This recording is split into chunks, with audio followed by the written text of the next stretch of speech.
नमस्कार मित्रों, मैं हूं गया वाला चाचा और आप देख रहे हैं चाचा का चौपाल। तो मित्रों, आज चौपाल में सबसे पहले शहीदी दिवस के जो आज है उसमें देश के महान सपूत लोग जो जिनको फांसी दे दी गई थी, भगत सिंह, राजगुरु, चंद्रशेखर जी को सबसे पहले मैं अपने भावभीनी श्रद्धांजलि अर्पित करता हूँ। और साथ ही साथ उन नेताओं को दुत्कारता हूँ, समझ लीजिए, जो उनके नाम पर राजनीति तो करते हैं लेकिन इतनी ओछी ओछी हरकतें करते हैं कि पूरा समाज शर्मसार हो जाता है और उनकी आत्मा को भी कष्ट पहुँचता होगा। उनके नाम पर राजनीति करने वाले लोग, नेता, एक से एक गंदी हरकत करते हैं। इन लोगों ने देश के लिए अपना जान निछावर कर दिया और उनके नाम पर राजनीति करने वाले नेता देश लूटने में लगे हुए। ऐसा ऐसा घृणित काम करते हैं, भगत सिंह का नाम लेकर और दूसरे नेताओं का नाम लेकर जो शहीद हो गए, कि कहने में भी शर्म आती है। तो अक्सर लोग देश में अपनी राजनीति चमकाने के लिए, भ्रष्टाचार करने के लिए बड़े बड़े नामों का सहारा लेते रहते हैं। जैसे बिहार में देख लीजिए, जयप्रकाश नारायण समाजवादी करके क्या ललटेन वालों ने लूट मचाया है।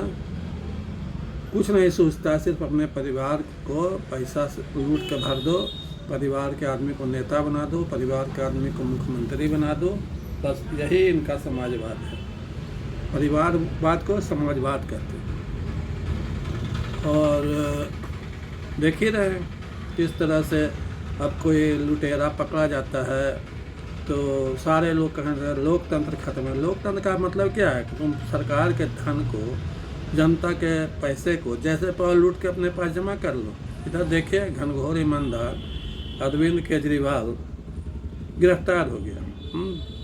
होना ही था, क्योंकि अन्ना हजारे भी बोलते हैं, जिनका नाम लेकर वो राजनीति में वो आदमी आया था, कि मैंने केजरीवाल को कई बार मना किया कि ये शराब नीति और इस तरह के घोटाले बंद करो, लेकिन वो नहीं माना। अंत में वो वहीं उसी ऑर्बिट में पहुंच गया जहां उसे पहुंचना चाहिए, जहां उसके पास साथी लोग गए। तो आजकल उस पर लोग, जो कुछ मीडिया वाले हैं जिनको केजरीवाल से मोटा पैसा मिलता था, उसको हीरो बनाने पर और देश में ये प्रजातंत्र खतरे में है और संविधान खतरे में है का नारा लगा रहे हैं। मोदी को बदनाम कर रहे हैं कि मोदी ने कर दिया। अरे कोर्ट में आप गए, कोर्ट ने सारे सबूत देखे और आपको बेल देने से इनकार कर दिया। कांग्रेस बोलती है कि हमको फ्रीज कर लिया। अरे फ्रीज तो कर लिया, लेकिन 500 करोड़ रुपया का आपके खाते में कहाँ से आया, ये तो बताइएगा ना भाई।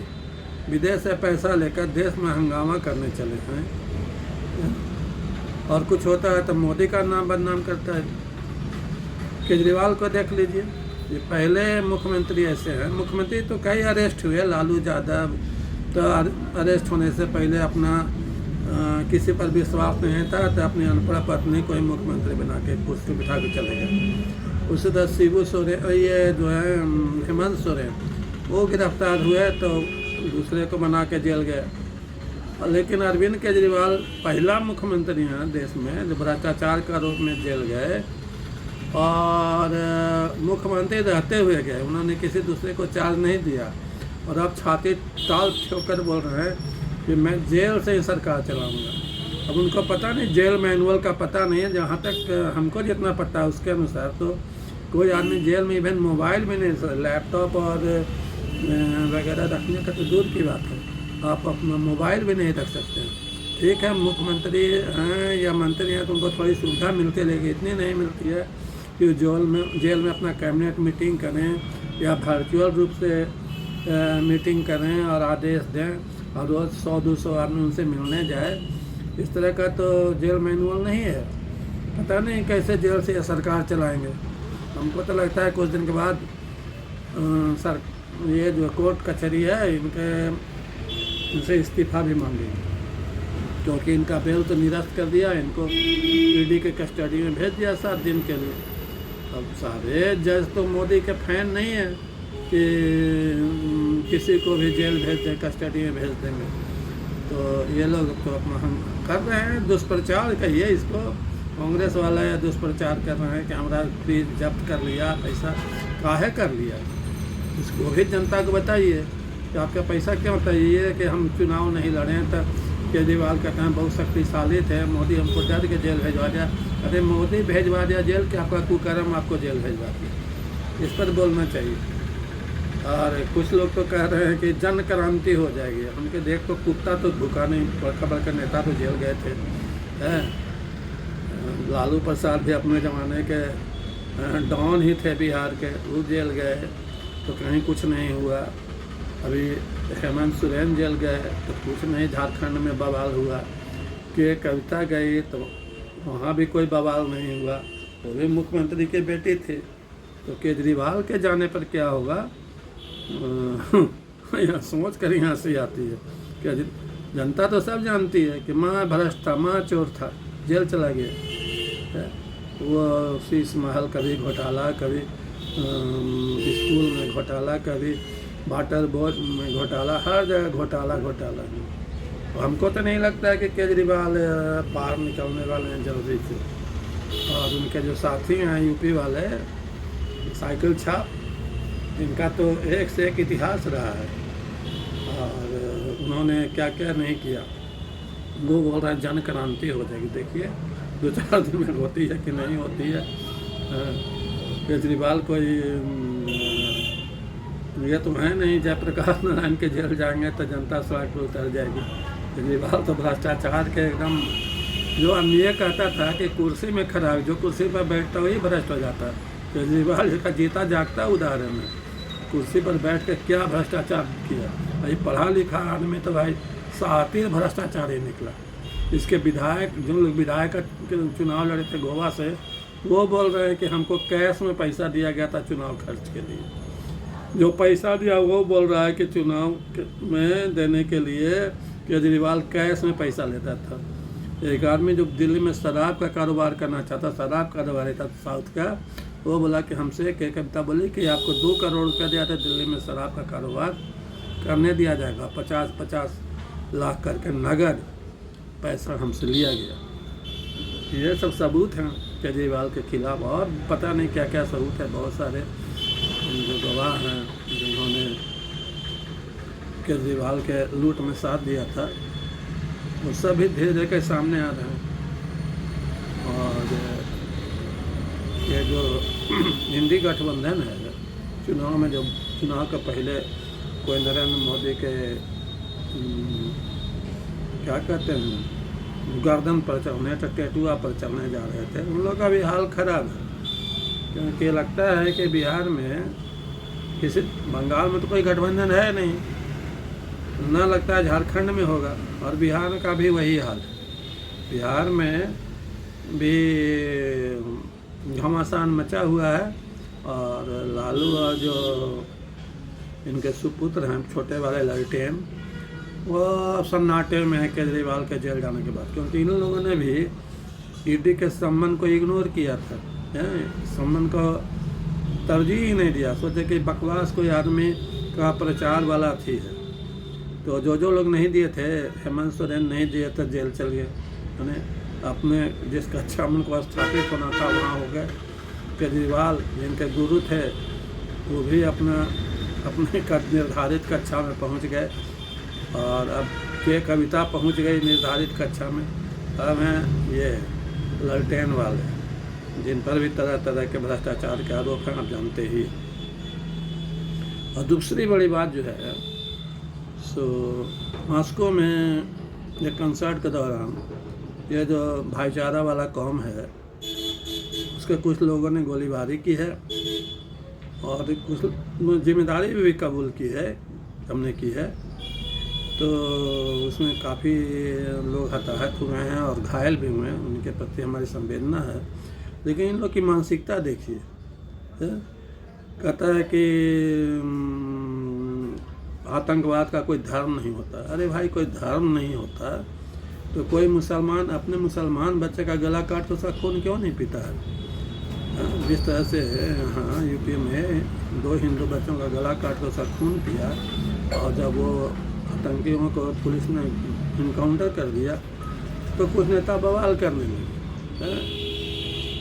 ये गलत हुआ है, और खून गला काट के खून पीना सही था। कुछ लोग इतने बेशरम नेता हैं कि जो दिल्ली में वो नमाज जो लोग रोड पर गुंडागर्दी करके अपना ताकत दिखाने के लिए पढ़ते हैं, तो उनको पुलिस ने हटाने की कोशिश किया तो उसकी तुलना ये कांवरियों से करते हैं। तो कांवरिये रोड पर जाते हैं तो उनको माला पहनाया जाता है, मुसलमान रोड पर नमाज पढ़ता है तो उसको धक्का मुक्की की जाती है उसके साथ। इनकी मानसिकता देख लीजिए। ऐसी मानसिकता का परिणाम था ये 2004 का उत्तर प्रदेश का ये मदरसा कानून, जिसको वहाँ के इलाहाबाद हाई कोर्ट ने निरस्त कर दिया कि यह कानून भेदभावपूर्ण है, इसको ख़त्म किया जाता है और सारे मदरसों को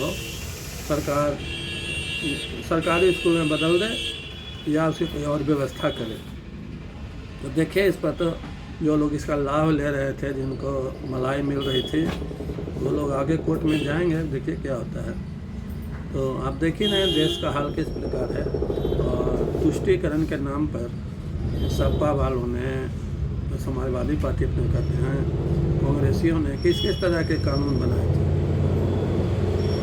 कभी कोई वक्फ बोर्ड बना रहा है, कोई मुस्लिम पर्सनल लॉ बोर्ड बना रहा है, तो कोई ये कानून बना रहा है कि जो मंदिर को मस्जिद बनाया गया है उसका पुनरुद्धार नहीं किया जा सकता। ये कानून कांग्रेसियों ने बनाया था। वक्फ बोर्ड कांग्रेसियों ने बना दिया, जिसके पास पूरे देश की सबसे ज़्यादा ज़मीन उसको दे दिया। तो और भी तरह तरह के जो मीडिया में जो बात नहीं लोगों को नहीं बताया गया, इन लोगों ने किया। और अब जब दुरुस्त किया जा रहा है तो सरकार भेदभावपूर्ण है। अभी भोजशाला में जो सर्वे का काम चल रहा है, नाम से ही लगता है भोजशाला, तुम किसी मस्जिद का नाम हो नहीं सकता है, हिंदू मंदिर ही था जैसे ज्ञान वापी। तो जब उसमें सर्वे होता है तो इन जो तुष्टीकरण वाले अब इनके वोट पर, लुंगी टोपी वाले के वोट पर जो अब तक राज करते रहे, उनमें बेचैनी बढ़ जाती है। लेकिन जो लोग सनातन धर्म को कलेआम गाली देते हैं, उनके बारे में आपको सोचना चाहिए कि इनके साथ क्या सलूक होना चाहिए। जिन लोगों ने हर तरह से हिंदू धर्म को और हिंदुओं को त्रस्त करने का कोशिश किया, सबूत है चारों ओर। अभी भोजशाला वाला देख लीजिए, तो ज्ञान वापी देख लीजिए, इस तरह से सैकड़ों हज़ारों लोग हैं। तो हम लोग को, जो लोग देश प्रेमी हैं, सनातन धर्म को जीवित रखना चाहते हैं, उनको इस बारे में सोचना चाहिए कि कैसे देश को लूटने से बचाया जाए, कैसे सनातन धर्म की रक्षा की जाए। इन बातों पर विचार किया जाना बहुत ज़रूरी है। इन्हीं बातों के साथ मैं आज के अपने इस चौपाल का समापन करता हूँ। जय श्री राम। और चुनाव का वक्त आ गया है, मैं आपसे निवेदन करना चाहता हूँ, बड़ी संख्या में मतदान के लिए घर से निकलिए और सोच कर निकलिए, बिल्कुल डिसाइड करके कि आपको जात के आधार पर वोटिंग करनी है या देश को बचाने के लिए करनी है। ये लोग जो संविधान खतरे में और जनतंत्र खतरे में है, इनके जुमलेबाजी में नहीं पड़ना चाहिए। इनके लिए जनतंत्र तभी है जब लूट तंत्र कायम रहे। उनके भाई, उनके परिवार वालों को तरजीह देती जाए। कांग्रेस वाले क्या चाहते हैं? वो चाहते हैं कि कांग्रेस के जो आला कमान है, दूसरे लोग हैं, उनके लिए कोई स्पेशल कानून होना चाहिए और बाकी के लिए अलग कानून होना चाहिए। जो उनको मिल नहीं रहा है, उनमें बेचैनी बढ़ रही है। तो सावधान रहिए इन लोग से, इनके प्रचार से, क्योंकि इन लोग प्रचार पर दुष्प्रचार कीजिए और बहुत धन खर्च कर रहे हैं। कृपया उस तरह के जो सोशल मीडिया पर विज्ञापन आ रहे हैं या दूसरे तरह के जो तरह के जो पत्रकार हैं, दलाल पत्रकार, उन लोग का जो तरह के बयानियाँ आ रहा है, उस पर ध्यान ना दीजिए, उनको सुनिए भी नहीं, क्योंकि ये देश हित में नहीं है। तो फिर अगले चौपाल में मिलेंगे, तब तक के लिए जय श्री राम। हरे हर हर हर महादेव।